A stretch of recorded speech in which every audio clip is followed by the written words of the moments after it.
bahwa relaksasi dalam pembukaan sekolah ini dilakukan dengan cara yang paling konservatif yang bisa kita lakukan.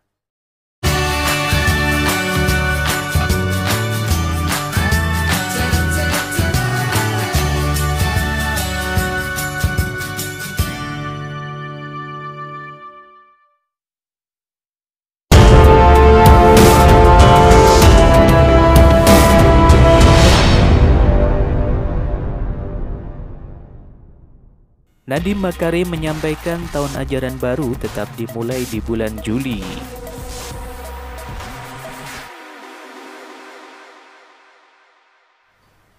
Seperti yang saya telah informasikan sebelumnya, tahun ajaran 2020 dan 2021 itu tidak berubah jadwalnya, tetap saja pada bulan Juli 2020. Dan bulan Agustus untuk pendidikan tinggi. Tahun akademik pendidikan tinggi tetap dimulai bulan Agustus 2020. Pernyataan ini disampaikan dalam panduan penyelenggaraan pembelajaran pada tahun ajaran dan tahun akademik baru di masa pandemi COVID-19. Disampaikan juga bahwa prinsip kebijakan pendidikan di masa pandemi COVID-19 adalah kesehatan dan keselamatan peserta didik, pendidik, tenaga kependidikan, keluarga, dan masyarakat yang merupakan prioritas utama dalam menetapkan kebijakan pembelajaran di tahun ajaran baru ini. Yang terpenting adalah kesehatan dan keselamatan para murid-murid kita, guru-guru kita, dan keluarganya murid-murid kita. Nadiem menilai kebijakan ini merupakan relaksasi pembukaan sekolah yang paling konservatif guna menjaga keselamatan dan kesehatan semua stakeholder. Dalam pembukaan sekolah ini dilakukan dengan cara yang paling konservatif yang bisa kita lakukan. Artinya ini merupakan cara terpelan untuk membuka sekolah sehingga keamanan itu diprioritaskan. Adapun poin-poin penting yang disampaikan Menteri Pendidikan dan Kebudayaan Nadiem Makarim adalah sebagai berikut. Untuk daerah di zona kuning, oranye, dan merah yang ditentukan oleh gugus tugas dilarang melakukan pembelajaran tatap muka dan hanya diperkenankan untuk melanjutkan belajar dari rumah saja.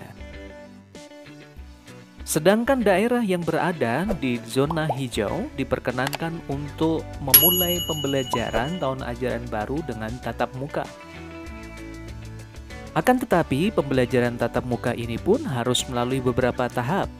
Yang pertama, Pemda atau kantor wilayah Kementerian Agama juga memberikan izin akan dimulainya pembelajaran secara tatap muka. Dan langkah selanjutnya adalah satuan pendidikan memenuhi semua daftar periksa dan siap pembelajaran secara tatap muka. Dan langkah terakhir adalah semua orang tua siswa setuju untuk pembelajaran secara tatap muka. Kalau ini semua tahap sudah dilalui, maka peserta didik pun juga bisa memulai pembelajaran tahun ajaran baru ini dengan tatap muka di satuan pendidikan tetapi secara bertahap. Adapun sekolah-sekolah yang berada di zona hijau untuk melakukan pembelajaran secara tatap muka harus memenuhi protokol kesehatan. Ada beberapa tahap yang harus mereka lakukan. Yang pertama adalah tahap pertama, yakni dalam rentang waktu 2 bulan pertama hanya diperuntukkan bagi siswa untuk sekolah menengah, yakni SMA, MA, SMK, MAK, SMP, MTS, dan yang sederajat saja. Selanjutnya untuk tahap yang kedua, ini bisa dilakukan setelah uji pada bulan pertama dan kedua ini berhasil dan tidak ada lagi gejala ataupun yang terdampak COVID-19. Untuk bulan selanjutnya atau tahap yang kedua ini diperuntukkan bagi siswa dasar SD dan yang sederajat. Jikalau tahap pertama, kedua ini sudah berhasil untuk siswa menengah dan siswa dasar, ini juga sudah berhasil, maka tahap yang selanjutnya yakni tahap yang ketiga, yakni pada bulan kelima untuk sekolah-sekolah atau siswa pada usia dini, maka diperbolehkan untuk mengadakan pembelajaran secara tatap muka di unit pendidikan masing-masing.